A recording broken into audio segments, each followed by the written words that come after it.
Sometimes your business problems are not as simple as you think it is. Now, the reason why we're looking at this today is because I had a conversation with a listener of the podcast.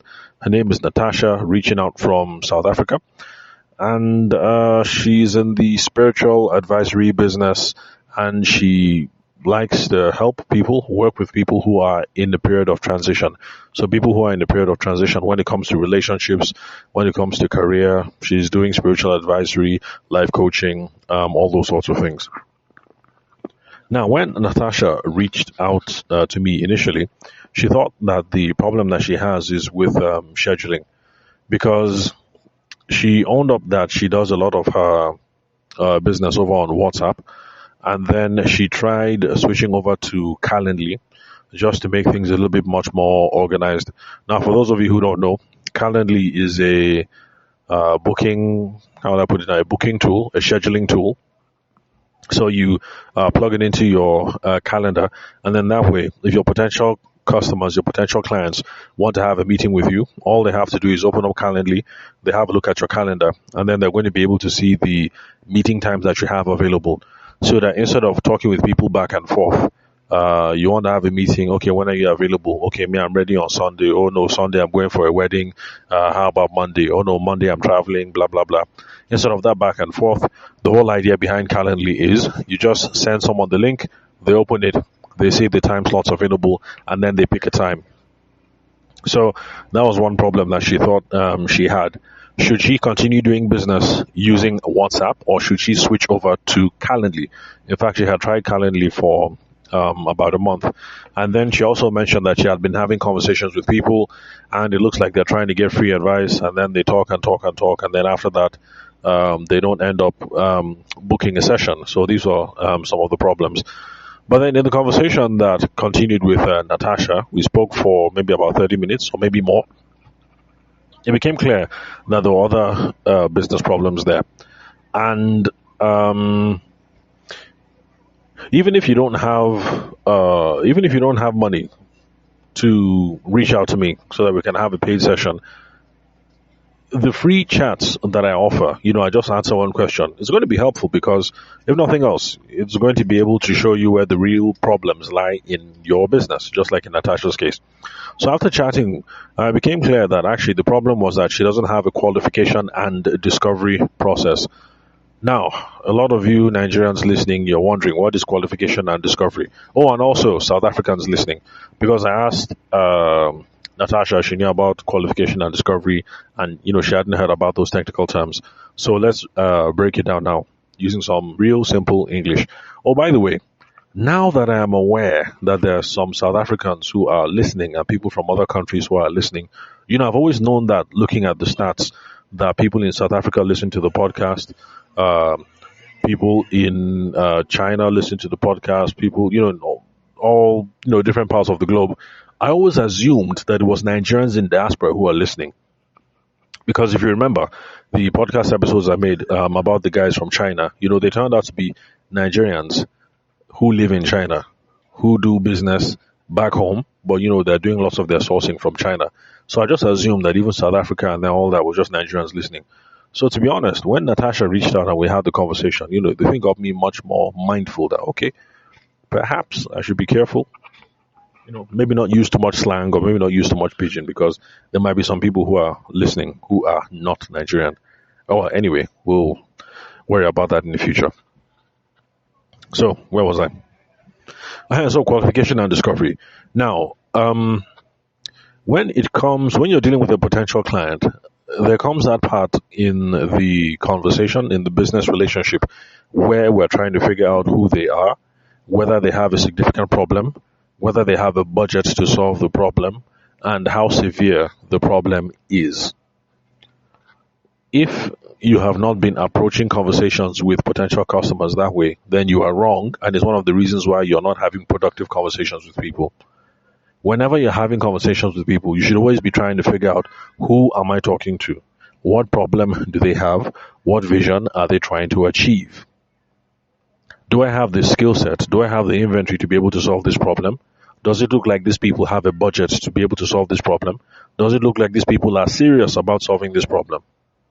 Because, like I keep saying on the podcast, there is no amount of magic that you're going to do. If you're talking to somebody who is a waka pass means somebody is just curious, the person is just passing through. If somebody is a waka pass, it doesn't matter how much toasting you're going to do, it will never lead to business. I repeat, it will never lead to business. I've given you guys an example about how I went into this showroom for Guangzhou. That's GAC, Guangzhou Automobiles in Abuja, the headquarters in Abuja. I went there, just to, you understand? I just did do sightseeing. It's not as if I was ready to buy, you know. But because my body is fresh, my skin is fresh, I have pot belly and I'm a fine boy. Once I entered the showroom, the sales girls assumed that, I had money and so I was ready to buy a car. But meanwhile, not just curiosity. In that situation, I was a waka pass. You understand? I had gone to Rapid Broadcasting TV because that's where I was hoping to get get a TV show. And then after I was leaving, I said, Guangzhou. So they're here. And I saw that, okay, some of these cars look nice. So now I just stretch. I just enter. I say, let me just see. Even though I don't have money, let me just see the cars that are there. And then the salesperson assumed that I had serious bar because I was looking fresh. Meanwhile, in that situation, I was a waka pass. Waka pass. I was just curious. I was just passing through. I was just walking on by. I didn't have anything to do. I had some free time on my hands. Let me just, I'm curious. I've not seen what Chinese cars look like up close. So, electric vehicle, diesel engine, petrol engine, this one, Chinese car. I said, okay, let me just see. I was a waka pass. So everybody needs to have a stage in their business where you are engaging with somebody and your primary goal is not to solve their problem. And your primary goal is not to try and get them to buy something. Your primary goal is just to try and figure out, who exactly am I talking to? Is this person serious? Do they have a problem? Are they just curious? Is this person a waka pass or is this person a serious somebody? It is when you figure out that you're dealing with a serious somebody that then you can now start trying to push and press and get them to buy for you and schedule a meeting and stuff like that. Why are you trying to sell your goods when you don't even know who it is that you're talking to? So that was Natasha's main problem. She didn't have a process for that.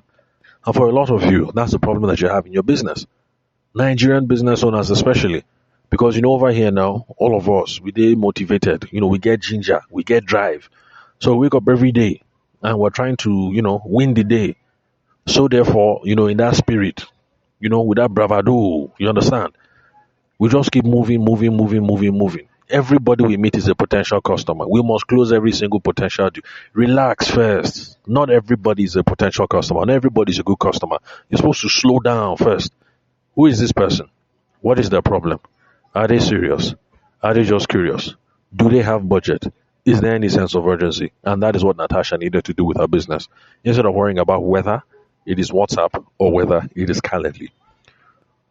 By the way, if you're a Nigerian business owner or a South African business owner and you're worried about this whole thing, WhatsApp versus Calendly, the answer is honestly, it depends. Because different things work for different people in different contexts, depending on the skill set that you have, depending on the industry, things like that. So, Calendly can work. It can work. But unfortunately, she only ran the experiment for 1 month. And during that 1 month, she only got two bookings, but then she shut it down. So, Calendly can work.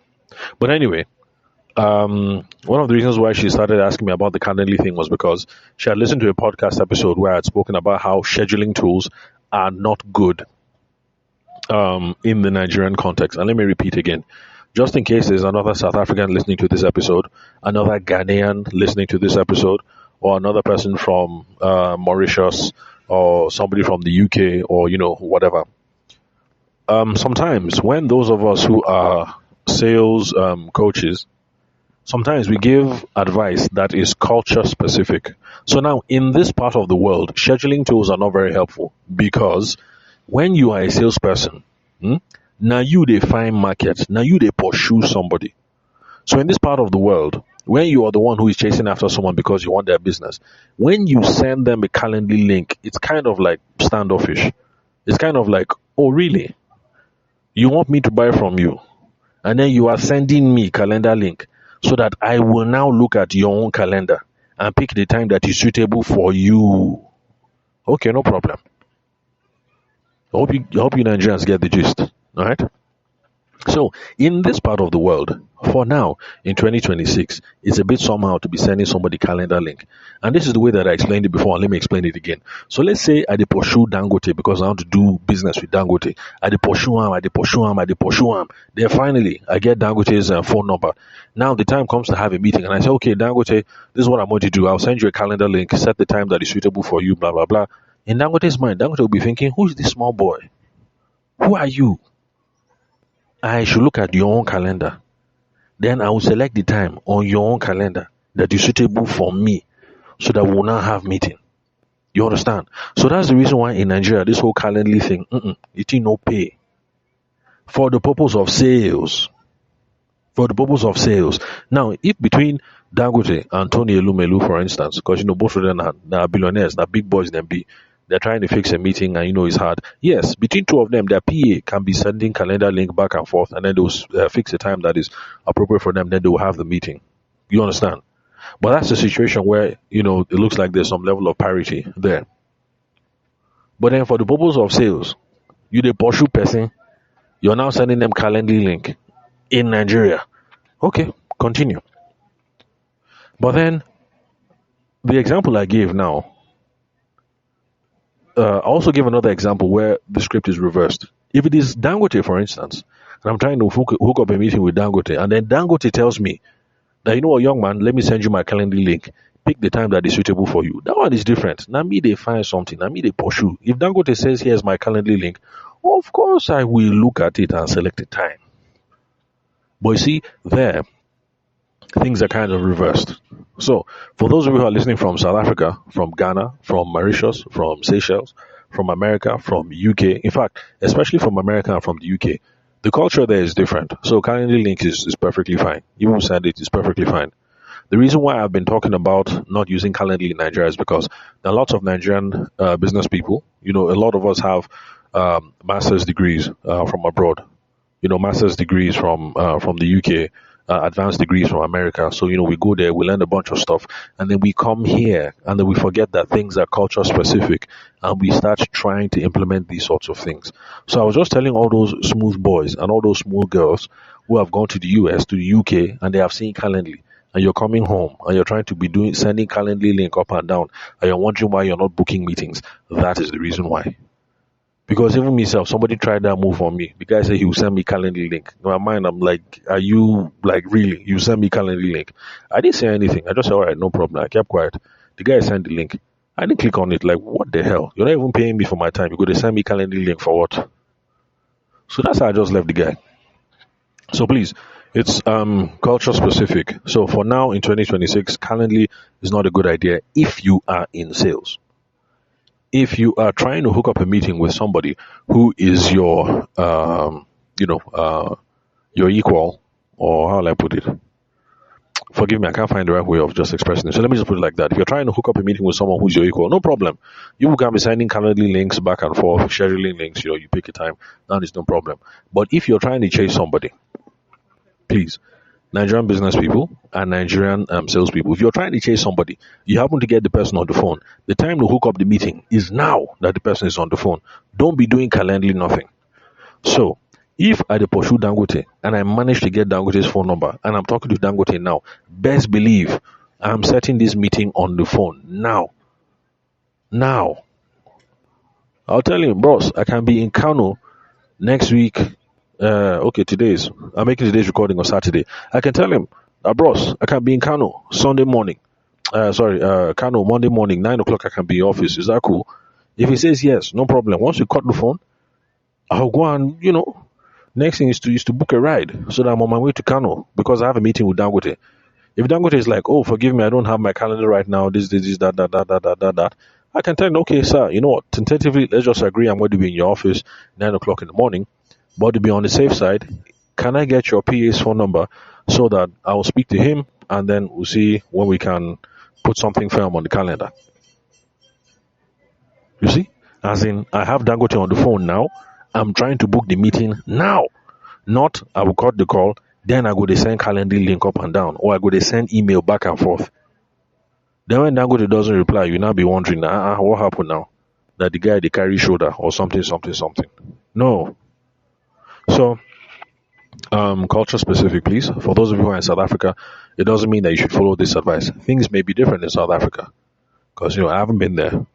My mom has spent a lot of time doing business in South Africa as a marketing exec, but I haven't. One day I hope to go there. In fact, maybe even own property there because I've seen some mad properties online, like mad, like all those houses by the beach and everything. Like, South Africa is a beautiful country, very fine country.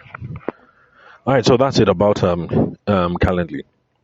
So let's see what else. So the major problem was that Natasha didn't have a process for qualification and discovery. She didn't have a process for figuring out who is this person, what is their problem, what problem do they want to solve, what issue are they running away from, or what kind of state of enlightenment, or what kind of state of peace, or what kind of state of achievement are they running towards. Do these people have a budget for those sorts of problems? So, in the conversation with Natasha and I, we just came up with some simple ways that she can find out these sorts of things. Now, first off, Natasha was doing an automated something on WhatsApp, and I told her the basic stuff that I do, which is look, that for small and medium scale entrepreneurs, trying to do automated messaging is a bad idea because you don't have enough data to train these bots on what the appropriate response is. And whenever you craft all these standard things and leave it there as an automated response, it doesn't provide any value to most people. So there are lots of people who are being frustrated. So instead of that whole, you know what?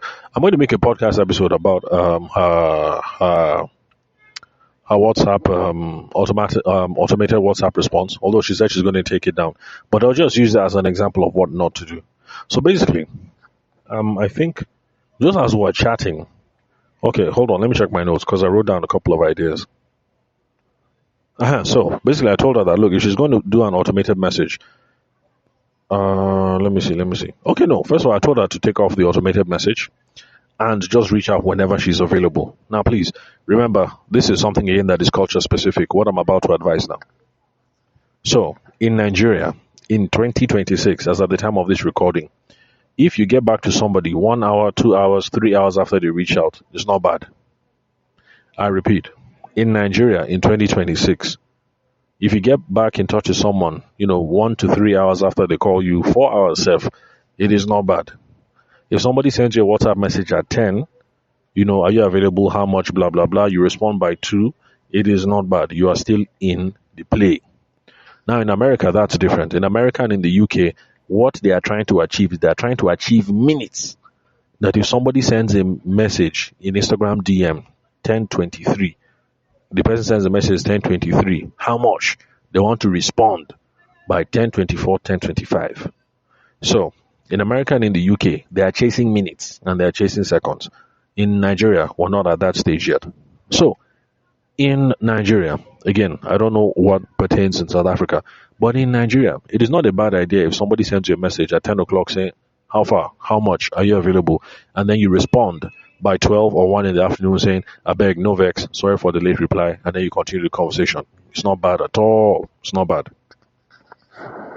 So remember, this part is culture specific, so just try and do research and figure out what applies in your own country. So what I advised her was, just in case South Africa happens to be like Niger, and I'm assuming, it's not a bad problem at all. If somebody sends you a message, let's say they send you the message at 10 p.m. at night, it's not a problem. Free it. Leave it now. Leave it. Tomorrow morning, wake up, bath, brush your teeth, drop the children in school, all of that, and then settle down at your desk. 8:30, 9. Reply to the message. Thank you very much for reaching out. I'm terribly sorry for the late response. Yes, I would love to guide you on your journey, but before we start talking about price, there are a few things I need to learn about your path. I would need to know more about you, and I need to know more about what you're looking for before we start talking about price. So I told her that's the way to start the conversation, and then you start asking questions, because in our own case, when people reach out to her, lots of times they just say, how much, where are you based? That kind of thing. So, and then when she said that, I was like, oh, interesting. So I guess it's a common something, because in Nigeria, that's how it is too. Say, where are you? How much? How are you based? That kind of thing. So I told her, yeah, that's how you start the journey. And so since people are usually saying how much and where are you based, that first preamble that I gave, let me repeat it again. Thanks for reaching out. I'm sorry for the late response. I would love to guide you on your journey, but before we start talking money, before we start talking price, I would need to know some more about your path. I would need to know more about you and your spiritual journey. I need to know more about what you are looking for before we start talking price. That's part one. Then part two now, they say, where are you based? So I told her, you replied, I'm based in Killarney. Will that be a problem? Question mark. You see, that will get the conversation going. Or, I'm based in Killarney. Why are you asking? Are you interested in coming in for a physical session? Question mark. That kind of thing will get the conversation going. Are you interested in coming in for a physical session? Question mark. Person might respond, oh yes, I would love to come in for a physical session. That's the reason why I was asking you how much is the price and when you are available. You see, conversation don't they start. Now, as the conversation starts, we are trying to figure out who is this person? What kind of problem do they have? Do they even have money? Because if the person does not have money, why are you talking to this person? Then if the person has money, but the person thinks that this is not a serious problem, why are you talking to this person? You're just wasting your time. So I told her, now some of the questions that you can ask are, you ask questions around the previous history. Because questions around the previous history will let you know, will give you some guides, will give you some idea about whether this person get money or not. Some of you are wondering how. Very simple. So, in her own case now, since she's Natasha is a spiritual somebody, she's a spiritual healer. You start asking the person, when did this thing start? The person will say, oh, okay, when I was 15 years old, I was hanging out with this boy, wanting, blah, blah, blah, blah, blah. And so the trauma start, blah, blah, blah. So if the person says, oh, when I was 15, when I was a teenager, you now know that, okay, this is a problem. There is a long going problem. Like this trauma don't day since. It's a serious matter. And then you continue to talk. And then you ask, okay, what steps have you taken to solve the problem? If the person says, well, I have spoken to a clinical psychologist in in the general hospital. I've spoken to a this, I've spoken to a that. Can you see now? You don't get some signs, you don't get some cues that this person is willing to spend money to solve the problem. Because if you're like Natasha and you're a spiritual healer, you're a spiritual counselor, you're a life coach, not everybody is willing to spend money on this kind of thing. There's some people who will say that they have a problem, but then by the time you give them your bill, you say, okay, you know what, let's have a session. Each session is 200k. They'll say, 200k because of what? They'll say, no, thank you. I'll say my prayers and I'll sleep. I'll be fine. They'll say, God is my healer by the time you give them bill. So you need to find out, first of all, what have you tried doing to solve the problem? The person who says, I've gone to a clinical psychologist, I have gone to a therapist, I have gone to a pastor, I have gone to the village, I have gone... This person has put money behind trying to solve the problem before. So, it is possible that the person will be willing to put money behind solving the problem now. So, can you see how trying to figure out who is this person, what is the history of the problem, when did the problem start, what is the vision, where they run it, can you see that this will give us a sign about whether this person get money or not? If the person don't get money, then free the matter, put them in relationship nurturing. Well, I'd love to be helpful. Unfortunately, what I offer is a paid service. I do have some free resources. All you have to do is join my email list where I give helpful tips on spiritual healing and recovery and intimacy building and something. You know that kind of thing. And then you free them. If they're on your email list, they'll be getting helpful tips from you every once in a while. When they're ready and they're ready to drop by, they will call you again. But if the person don't get money, why are you wasting your time? Sorry, that's for South Africans who are listening. If the person doesn't have money, if the person is not paid up, if the person doesn't have dollar bucks, if the person doesn't have rand, the person doesn't have, no paper, why are you wasting your time? There's no amount of toasting somebody who is broke that will lead to a good outcome for you. None. But then, there are also some people who have money, but they're not willing to spend at all. They're not willing to spend. There's some people who have trauma, serious trauma. But the moment you give them bill, they will say, what? I'd rather go and talk to my priest. That's what they will say. And they'll go and talk to the priest. It's free. Because they'll say, I have trauma, but my trauma no reach that level. So, do these people have a budget? How serious is this problem? Does it look like they're going to spend money to solve the problem? Does it look like there's an urgent need? Then another example that I gave around urgency. Urgency just means how soon do you think somebody's ready to make a decision? How soon do you think they're ready to make a decision? So asking about the history, asking about their goals, it can give you a timeline. Like for instance, Natasha also does counseling for people in relationships. So let's say this babe has trauma. The trauma started when she was 15 because unfortunately she has some kind of bad issues with somebody in her youth. And then now she has met the love of her life and she wants to marry the love of her life. But she feels as if she's supposed to uproot that trauma first before they start talking about wedding planning. Now, if Natasha should ask that kind of person, like, oh, really? Oh, has he proposed? Oh, wonderful. Tell me some more about the proposal. She'll be talking about the proposal.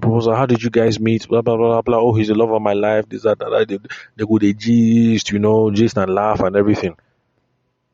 That's building rapport. Apart from that, Natasha is getting ammunition. She's getting all the information that she needs to close the deal. Eventually, she will ask, when are you guys planning on getting married? If the babe says, we haven't fixed a date yet, my friend, that means that there is no sense of urgency. The person is not ready to solve the problem yet. But if the babe tells you, well, we're getting married in about 3 months, and that's the reason why I'm reaching out to you, because I don't want to enter into this my new marital home carrying this kind of spiritual trauma on my head. A woman who reaches out to you saying, I have serious trauma, I'm getting married in 3 months. Can you see there's a sense of urgency? There's a timeline. There's something we can point to that shows that this person is ready to take action sometime soon. When people have a budget and when people have a sense of urgency, then we know that there's a chance that they're ready to drop money and there's a chance that they're ready to move ahead. So, before you think that your problem is with Calendly or with WhatsApp, make sure that you have these basic processes in place first. You need to have a framework. You need to have a process. You need to have a script. You need to have a plan. You need to have an outline. You need to have whatever it is you want to call it for asking these kinds of questions. So that's just around history. Ask about how did this problem start? What is their vision? Where are they running to? Where are they running from? Who are they trying to embrace? Who are they trying to cut out of their life? How have they tried to solve this problem before? Why did you reach out to me now? Oh, okay, you're now having bad nightmares. Oh, okay, the nightmares are affecting your ability to work. Your guy is saying that they will sack you if you continue coming in late for work. Okay, you see, these kind of trauma being expressed in those terms now shows that this person might be willing to take action.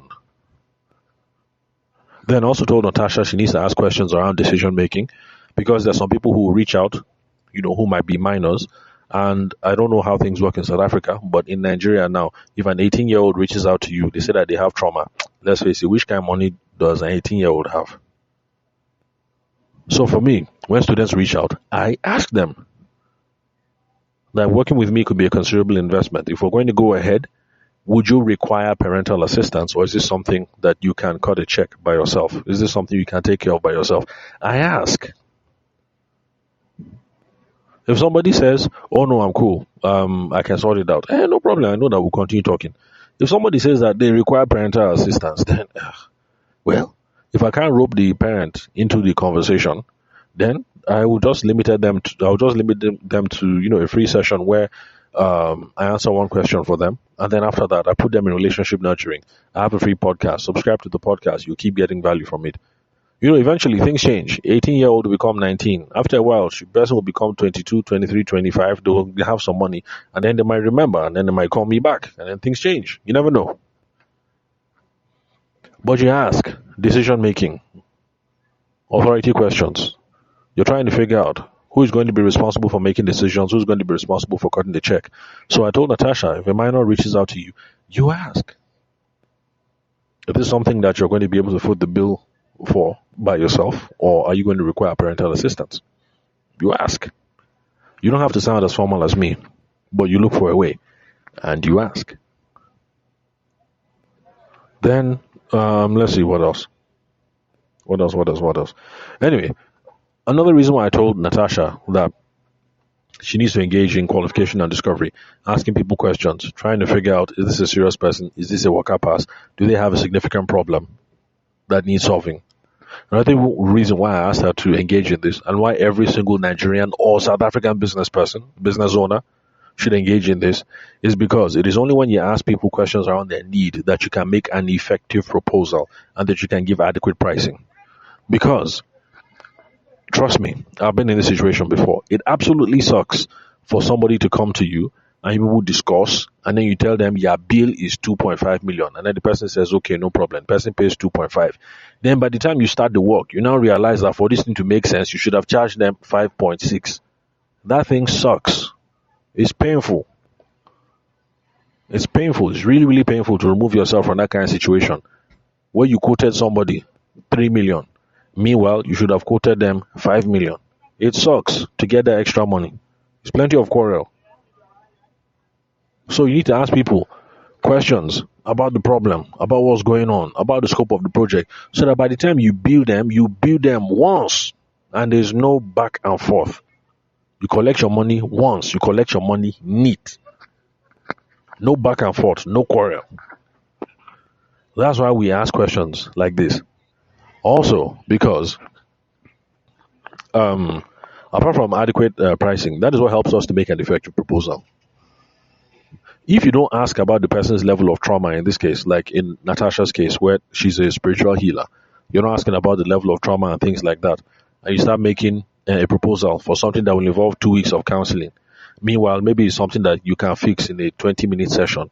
It will seem like overkill, because even as you're telling the person, oh, 2 weeks of counseling, we'll do like this, we'll do like this, we go smoke shisha, then we'll say some prayers, then we'll go meditate, then we go levitate, then we'll do counseling session, then we'll do this, we'll fix your chakra, the person will start thinking that, all of this on top waiting, on top of this small problem, But it is when you talk to somebody and you try and figure out what the problem is, it is then you'll be able to know that, oh, you know what?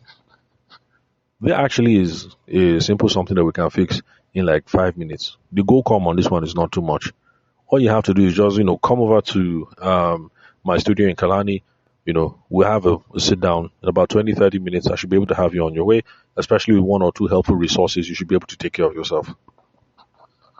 You make a proposal that by the time you speak, the person will see, this is Natasha. She's been listening to me. She knows me. She's vibing with me. She gets me. She understands the problem. So that's why all these conversations are absolutely important. So, anyway, it's been 30 minutes, so let me not overflog it. Let me just bring it to a close right now. But, one of the benefits of reaching out to a consultant is sometimes you think your business problem is one thing, but by the time you talk to a pro, you find out that your problems are something else. So Natasha reached out to me because she thought her problem was Calendly versus WhatsApp. Meanwhile, that is not where the problem lies. So it's not a matter of Calendly or WhatsApp that's the reason why people are ghosting her, or that's the reason why people know they drop money, or that's the reason why people know they book. It was other things. But I advised her that, you know what, depending on who you are and what you're trying to build, I told her you can explore the Calendly thing, but give it more time. If you're trying out a new tool like Calendly, you can't just try for 1 month and then assume that that's enough to solve the problem. So, that's it. So anyway, thank you very much, Natasha, for reaching out. Shout out to Natasha. For other listeners of the show who are based in South Africa, reach out to me. I'd like to hear from you. I give my phone number at the beginning and at the end of every single podcast episode. So you can call, you can send me a text message or a WhatsApp message on 080-6466-2140. For those of you who are reaching out from South Africa like Natasha, what you have to do is you put a +234 in front of the number and you will get through to me. So reach out. I'd like to know more of my South African listeners, what kind of businesses that you're involved in, the kind of problems that you're facing. If there's any way I can help out, I will. And we ran the numbers because Natasha asked about pricing. I'm reasonably priced. Don't worry. We ran the numbers, and I don't think there's anything that I offered that was more than 3,000 rand a month. So it's not bad at all. It's not bad at all. At all. So, but even if, 3,000, 4,000, 5,000 rand is too much for you, that's not a problem. I answer, I'm willing to answer questions for free. But just let me know that is free advice you're looking for. That's not a problem. And I will answer one question and one question only. And hopefully, I'll be able to use that to set you on the right path, just like I said, Natasha, on the right path. So, thank you very much for listening. I will catch you all some other time.